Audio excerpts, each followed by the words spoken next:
Fiona, do you want me to just do a real quick kick-off and then I'm going to hand it to Fiona for the sort of, because there's a bit of a chronology here that it would be helpful to go through first. The other thing I want to do is just also introduce David Penny, who's on this call. He is in my team, and he's leading in particular the piece of research that we're running out shortly, which actually, in the nature of making life easier for employers, we have a number of projects at the moment where we're asking food and fibre employers what they like and what they seek and what they desire and what they prefer in terms of work-based learning, in terms of apprenticeships writ large, and then last but not least, what do you think of this degree level apprenticeship concept? But we'll get there when we get there. So just really quickly, hopefully, are those slides coming up for people? You can read them, see them. Hope. Cool.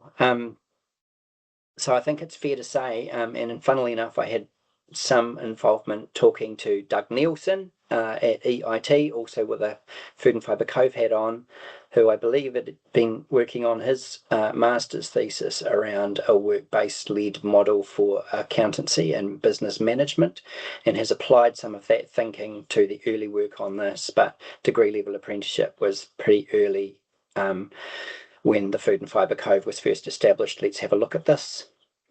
The kind of blow by blow, and we'll get into some more detail, Fiona will, around the development, therefore, of a straw man of what might a skills framework look like for this and what might be in the curriculum.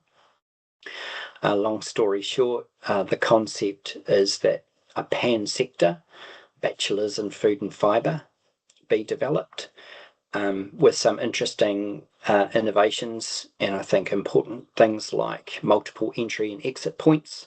So a 3-year degree made up of level 5, 6, and 7, with likely a credentialised outcome of all of those levels, and the whole thing together articulating as a degree.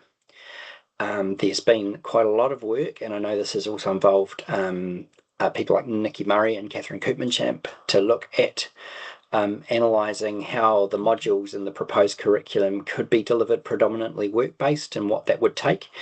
And I think that we'll get into this, but, that whole, how do you make this flexible, particularly on the employer side? And, I think, again, there are some sort of UK-based lessons there, potentially. CoVE then sought out a Māori worldview and engaged HTK Consulting around, please look at what we've done so far and provide some advice, guidance, and strategic recommendations. Ultimately, again, we'll talk about what they found, but some highly important stuff there too, particularly in getting into any emerging program development activity in that regard. And now I guess two things. One is that there has been discussions with EIT. I'll do one of the punchlines now so you can just think about it for the rest of the presentation. EIT are keen to stand up a program in respect of this degree, but one of the concepts here is that this degree would be stood up by a Food and Fibre CoVE as, for want of maybe a better term, a national degree that is sitting there as the credential that others could pick up and deliver across the network, and particularly in collaboration, particularly given that sort of numbers game might mean that it might not be feasible just for one campus in one place to do this, but actually a cohort is developed in a networked kind of delivery model. So please, I'm already seeing some nods and some thumbs up. So we have the answer to that. That's our first test for enthusiasm. Okay, last but not least is where skills come in, and again I'll come back to you at the end of the presentation, or David and I will, around what we're trying to do now, just in terms of, well, this all sounds terribly exciting, but before we invest a great deal more time or anyone's money, or particularly, just off the back of the conversation we've just had, making sure that we don't just run into some giant roadblock down at 125 the terrace or 40 the terrace, make sure that we are doing the correct side steps in the correct order. So yeah, that's that. I'll hand over to Fiona from Food and Fibre CoVE, who are paying for all this work. So Fiona, over to you. Thanks, Josh. Kia ora koutou, everyone. For those who haven't met me, or I know I missed the last meeting, but yeah, I'm Fiona Windle from Food and Fibre CoVE. I'm a portfolio manager that came on board a couple of years ago, and the degree level apprenticeship change initiative was one that I've been involved with since I came on board. But as Josh mentioned, Doug Nielsen is a key component of this work in terms of its establishment, and Catherine Kirkmanship from Boost Business Services has been key in some of the early analysis of this work. So I just wanted to acknowledge them as well. And so I guess what this slide just outlines is really just to iterate the opportunity for a food and fibre degree level apprenticeship. So there's been some analysis, obviously, of not our analysis. This is from MPI and NZIER in terms of the current skills level, which you can see are more heavily sort of weighted at the operational level, and that the forecasts are showing that there will be a demand for a higher skilled workforce for food and fibre. Food and fibre, given its complexity, rise in technology over the next decade, and this is probably even more enforced from current government, which has that lofty goal of doubling exports from primary industries over the next decade, currently at about 54 billion. And of course, people and skilled people are at the heart of goals such as that. So I think that just really emphasises the need to professionalise or increase professionalism of food and fibre. Probably next, what's the next slide there, Josh? So this is the current structure that we have currently compiled. So this was working through the current curricula of what across the Te Kinga offering course network, and it has been very much an iterative process of sort of testing it with industry in the sort of early stages of what it could look like, and given that flexibility not only for the learner but for the employer, given the seasonality of food and fibre and that flexibility that would be needed for when learners and employees are needed at the high demand times, and fitting in that learning around that structure. So this could work for someone who is already in the sector and may have already obtained, a substantial work experience and some of those early level qualifications, or it could be a pathway for someone who's sort of fresh into the sector coming in, but they can clearly see that there are some pathways to come in or perhaps exit early if the employer and learner themselves deem that they've reached a level that is required for the role that they're undertaking. There's also some common core areas. People do move between food and fibre sectors. We have kept that in mind, that some may move between and across, so that allows for that flexibility as well. So food and fibre, if we break it right down, there are actually 14 subsectors, and you would have seen there the four majors that they articulate into. What's on the next slide? The next slide. Oh yeah. Drilling down. I'm just wondering, do you know why the four are the four in terms of majors? And that's the industry. When we had some early sort of industry feedback, we actually only had it as three. And so forestry was under plant, and so the feedback from forestry is that that needed to be standalone in terms of that sort of unique offering. But that's sort of what's fallen out from the early testing and that sort of litmus test with industry. That's not set in concrete. There's obviously some movement around that, but that's sort of where it's currently fallen, given that current analysis. So here's an example of the plant major. So obviously over those common core compulsories, major and electives, allowing for some of that research component in those higher levels. And these are just placeholders as well, but they have been created from sort of learning, existing learning outcomes from that Te Kinga offering. The next stage from this, apart from obviously employer sentiment, would be working with subject matter experts across each of those majors to ensure that it meets the demand and learning requirements. So as Josh mentioned, quite early on, it was highlighted that we needed to ensure a Te Ao Māori lens on this work. So we have worked closely with HTK Group.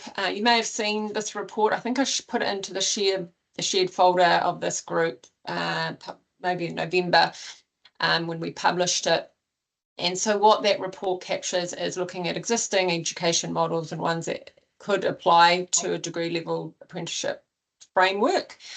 From that work, they ascertained there wasn't one that was fit for purpose. It was sort of a combination of two. I can't remember the names of them off the top of my head. So they have now developed a tailored model that could be fit for purpose for the degree level apprenticeship, and that's currently in the field being tested with stakeholders. HTK Group have also developed a rubric, Te Ao Māori Lens element rubric as well, that is just being finalised at the moment and will be tested. But that gives us a good basis of those Te Ao Māori elements across the degree level apprenticeship life cycle. I think there was 37 elements they identified and laid that lens across it. So that's a great piece of work that will inform this dossier for the application process.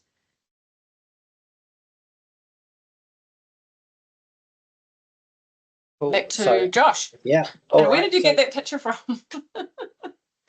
The internet. I don't remember giving permission. I went Microsoft Word, change picture from online sources. I searched for Food and Fibre Centre of Vocational Excellence, and I think that's about the third hit that comes up. Oh, that is perfect. So there's Paul Hollings and Fiona at a conference, which they are known to do from time to time.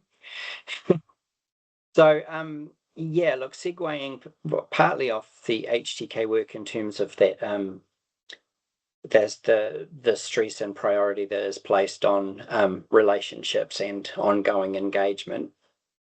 We were approached by Fiona and the CoVE, sort of, I guess, a bit of a kind of a take the temperature test, but also knowing, as we've learned along the way, that of course one of the first things that NZQA is going to look for when anybody puts up a degree program approval is support, and in particular employer support. Again, I mean, these are not roads well travelled in terms of the degree apprenticeship model, and I guess this, going back to what we were saying at the start of this meeting, I think it is quite important to write to them early and often. I caught wind last week of potentially some higher level ministerial support for the notion of degree level apprenticeships. But ultimately, I quite agree with the notion that we should put up some proposals of our own rather than just ask them what they are going to look for. Anyway, so I think the other reason for this goes to the sort of pragmatic one, and this is something Skills has been exploring too, with its own sort of degree level offerings, work-based degree notwithstanding. It's just if you build it, they might not come, and we have I think it's fair to say in the primary sector, I'm leaning here on my old ITO days, and I'll be brave enough to say that history is littered with things that industry really, really wanted and really, really needed, and so they got built and then nobody enrolled. So I know the CoVE and nobody around the network would want this to happen. So if there is in fact a Bachelor of Food and Fibre, we will need at least a coalition of the willing in terms of employers, given what an apprenticeship arrangement looks like. This can be interesting from a research perspective, because of course people are like, oh, well, just get it perfect and then I will enroll. Or people can say, well, it sounds really, really good, but until you show me, I don't know. I mean, people are not necessarily going to put their credit card down on the table straight away. But anyway, that's the kind of reason. And ultimately, I think, one of the things that we are kind of keen to test there is particularly what employers think a degree apprenticeship is, before we even talk to them about the straw man that Food and Fibre CoVE's developed or anything that the skills framework says already. We actually think question one for these employers ought to be, what do you think it is? Because the way they articulate that is probably going to lead to some interesting insights around what delivery models are actually doable, desirable, preferable. As I mentioned at the start, we're also leaning a little bit here on our work last year in the UK with some study tours led by myself and some of the other directors at Skills Group. And what particularly rings in my head is London South Bank University. The way they go about this, ultimately a lot of these degrees are 2 years, and effectively their apprenticeship management system, which is very clever, creates the song sheet that all can see. And what London South Bank University does, I mean, the provider certainly leads this process, even though it's a cooperative thing between the company and the college. But what they say is, well, we're going to, in the UK system, the prescription for the degree program is set up as a knowledge, behaviours, skills, and the London South Bank says we will do the following modules in the following order. Those are the bits that are going to happen in the college. Now, employer, by way of setting up this training agreement, this apprenticeship agreement, can you simply confirm that somewhere along the line in the next 2 years you're able to hit the other ones? So there's that shared approach that tries to maximize the flexibility for the employer about when things can happen. But of course, the employer knows what order things are going to happen in the university or through the provider. So that kind of helps, I think, to provide the examples. Okay, so just on the next slide, like this is, literally a bit of our straw man. We have a list of about 65 employers and industry associations so far. We're hoping to at least get 30 of them to sit down for us for an hour. As I say, DLA is only part of what we want to talk to them about, but we thought rather than try and get employers to come to 3 different meetings to talk about very similar projects, we'd try and sit them down once and do a structured interview that hits all the touch points for our research scope. So as I've mentioned, before we even tell them about what we want to kind of articulate in terms of what's proposed, we want to get their take on what do they think a degree apprenticeship is and how it runs and whether that's exciting or not. Their thoughts on that. We do want to try and put some numbers around, well, would you consider it? We've done some other work in some other industries along similar kinds of lines. What people tend to gravitate to is, oh, yes, I can see this for someone that may or may not be formally qualified already, but has gained the experience. They're now sitting in middle management. We think we could move them up, and this might be a way to progress them. So effectively a form of work-based continuous professional development is we'll support you to get this degree qualification. We do want people kind of rate people's strength of feeling around that. And then, as I say, I'll just by way of finishing off, 2 things, so just on the screen here and from the assembled on this call, to the extent that we know, one of the points here is that we want to provide the answer to the Food and Fibre CoVE about what is the employer sentiment, what is the support for this concept, so that they or any provider has an understanding of that, in terms of, if you like, business case. But also, what do we think that NZQA is going to need or want to see? Oh, now, I'm going to hand over to David Penny, and I'm going to walk out of my home office because a signature courier has just arrived with passports, which means my family's going to get to go to Fiji later this year. So I need to get this. David, talk more about your questionnaire. Kia ora koutou. Why do I feel that was just a convenient segue so he could pick up his package? Lovely to meet everybody for the first time. Some familiar faces. Nice to see you again. There's little else that I can actually add to this point here, apart from the fact that, the high level stuff that Josh was talking about is basically we want to know what they understand. Would they support it and would they use it are the 3 big questions we're asking, and there's just some complexity that's missing from the larger questions on screen here. But yeah, we're really interested in the discussion today because we understand that many of you are further down the track. And we're interested basically in benchmarking what we're doing. Looks great, Josh. Benchmarking what we're doing around this employer sentiment stuff, because we know there's a sort of there's a set of standards or benchmarks that we might use for general qualifications, but because the ground is so new, we want to be making sure that we're sort of aligning ourselves with the evidence that we think NZQA might be warranting, because I mean, early indications are that they'll be a little bit more strict on these programs than on regular program approvals.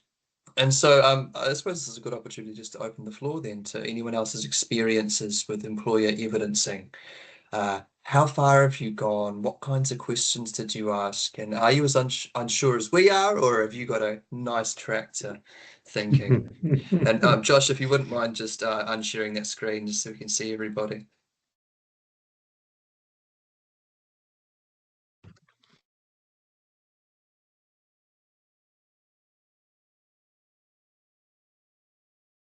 Oh, I can start while he's doing that if you like. I'm I'll right try, at the very. yeah. Yep. Is that right? Yeah, thanks, mate. Please. Yep. So we're right at the very start of this. So we've done a desktop survey of. So we're doing construction management degree, which has an embedded diploma in construction management. By the way, really impressed with the structure, like it, of the food and fibre level 5, 6, 7. I would just wonder how many people are going to do the level 7 diploma. But anyway, you have to offer it so that you get the nice suite. But I'll come back to my thing. So I did a desktop survey, looked at how many people are doing construction management degrees in total in the country from Ngākete, how many people matriculated from diplomas. So I got a percentage over the years to see how many people roughly go through. I can then extrapolate that onto our own cohort and say, well, roughly this many people are going to go through. And so we're starting to get learner demand data, but it's only one of the 3 potential pathways in, and it's probably the strongest one. But there are the 2 other pathways which provide us demand data, which then will go to our partner organisations, our NZIOB, the other one, building construction infrastructure training, whatever the federation, and then off to Main Zealand and other lots. So there's a whole list of people that are going to need to test us with.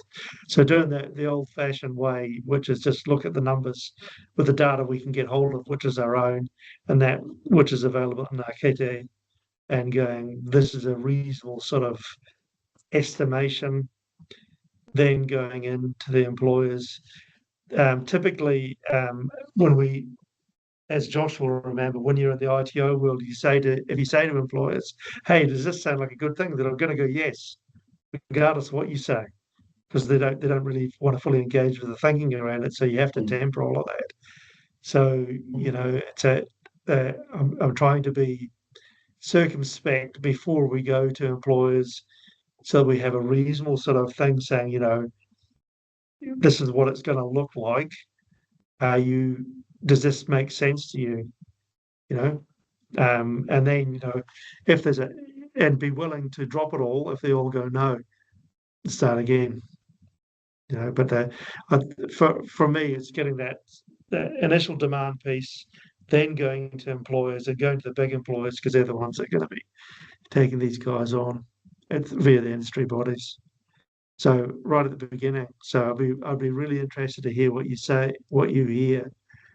Actually, David, I'd be interested to see what happens, because it'll be reflective of their willingness to engage with DLA anyway, industry wide, I think.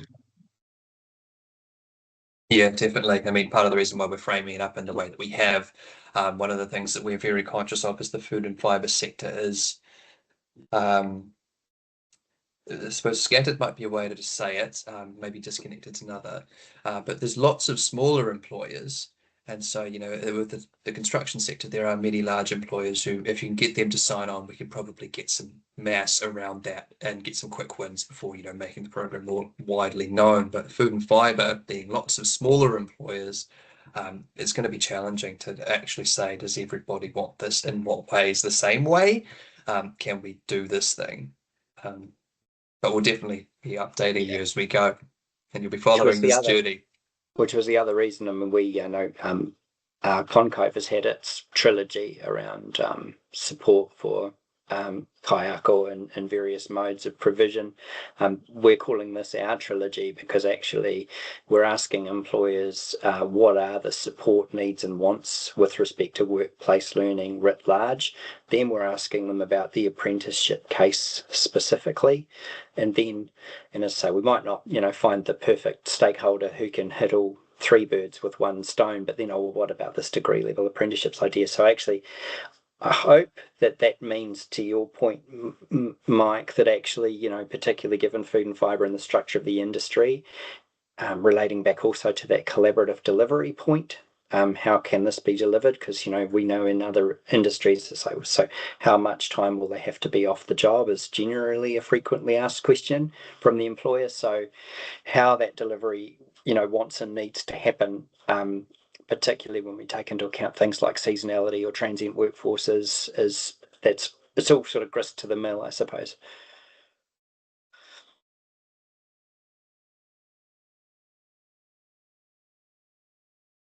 Hannah? I can just a couple of thoughts specifically in relation to the sort of what might NZQA be looking for in the consultation, what questions, what they want, is I'd say take really careful notes about all of the times where you get feedback and make changes so that you can justify just that, having that really clearly recorded, because often it happens kind of organically through a process, but they in panels and things are really interested in that because it shows that you do know exactly how it's meeting the needs. And then I would just say as well, even now, as you're starting to talk with industry, start cultivating, if you can, a couple of real sort of, I guess, like hero examples or from your industry or people who will come and speak for the program at, when you do panel visits and things with NZQA to get approvals, start thinking early about who it is that you could lean on and draw from industry to come and be in the room for you. Because if they're kind of involved deliberately the whole way through, they'll have a lot of context that they can bring and discuss.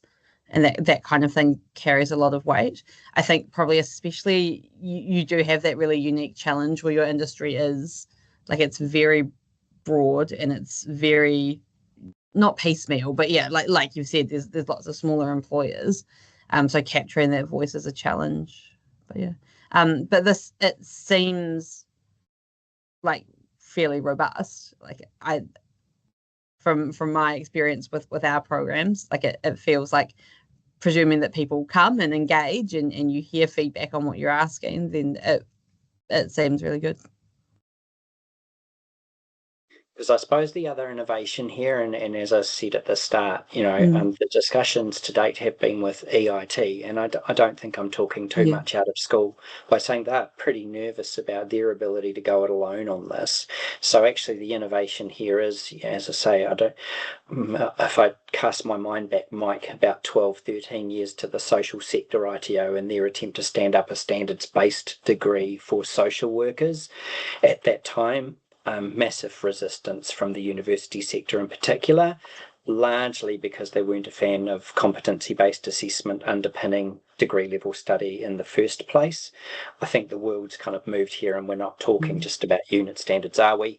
But I still get nervous uttering the words national degree, but the concept here is, and I think this is innovative, if a centre of vocational excellence has something, if you like, that there's an asset there that the sector can pick up and all work from or share a program. I mean, a lot of these concepts have underpinned what's gone on with the polytechnic sector in terms of te pukenga and now de-te pukengering. So I guess one of the other pieces of future proofing here is, keeping our eye on those proposals, and if we've got a federation or those kinds of things, like if the ability, or if in fact the only way that this can work is for more than one provider to sort of basically be collaborating around it to support people dotted around the motu who are all attempting this degree, there's obviously options for this, but it does seem quite different. And so, it goes back again to that discussion about what is research active, what is academic research, what's acceptable from that kind of point of view. I mean, I imagine there will need to be a provider, an academic institution of record that is the awarding body for the qualification, but effectively what we're looking, I think, is a package of resource and a skills framework and a curriculum that can be picked up and adopted pretty readily around the place and not just by one provider. There I am jumping to the answer again before I've done the research. So. But there's pretty good examples where that's already operating, Josh. So Hannah knows one very well. So there's good examples, and there's others of the similar ilk. So I think the country's too small to be doing something this large from one organisation. It would be just too difficult. The devil will be in the detail. But yeah, I think it's a great idea. I really do. Yeah. Fantastic idea. Yeah, absolutely. Yeah, so like our bachelor is a national degree and provided by multiple providers. So if you want to ask about that, I'm very happy to have a chat at some point. Like, it's fairly well established and it runs. There's some strengths and some challenges in how that runs and works.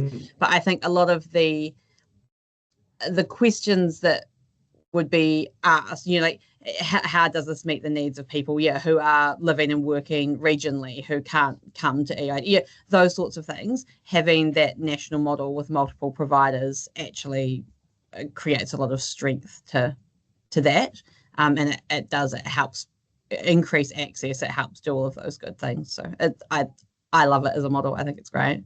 I live in it, so. Okay, cool.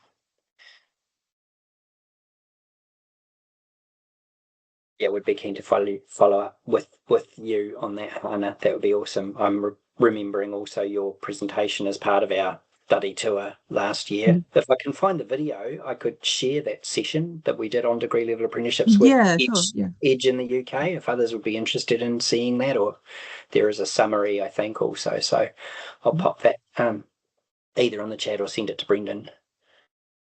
Yeah, great. Cool. Okay, well, I think that's us looking at the time. Have I forgotten anything, Fiona? No, I think that's everything. But if anyone's got any other questions after this meeting, please do reach out to either Josh or myself. The sentiment piece is sort of kicking off soon, and so we'll be able to report back on that. That's exactly right. Well, maybe by the March meeting, perhaps, just to let everyone know how it's gone. With some early interim results. That's right. We should be able to present something. Then we're hoping to have it all done by the end of March in terms of the interviews and the report back. So yeah, any time after that, be good. Perfect. Yeah, so I think this group, like, we would love to hear about how the sentiment goes and what you learned from that. We'd also be keen to hear any feedback, I think, on how your process goes. Just as other people are having to start undertaking similar work, just what got people around the table effectively would be great to hear as well, if you don't mind. Great. And also just another favour, just with HTK group testing that Te Ao Māori model, it'd be great to share it with this group as well, and perhaps I think they are I think there was a survey, but I think they are trying to do some semi-structured interviews. So if anyone on this group would like to be part of those, perhaps I'll just follow up with you, Hannah, or Brendan, with an opportunity to engage with that process if anyone's interested, or you have someone on your team who would be a key contributor to testing that model. Certainly, I can imagine there's people on the implementation groups that we've set up that I think would be really keen to engage in that. So yeah, please do. Wonderful. Yes. Cool. Does anybody else have questions or comments for Josh and Fiona? It's really exciting to see something for me that's been built from scratch, and to be able to ask those questions about actually, like, what is it that we want and need, and what is fit for purpose. A lot of people here are buckling a new delivery model onto an existing qualification, and there's kind of changes that we can make in the margins of that, but it's this is really exciting. So well done. Thanks for sharing.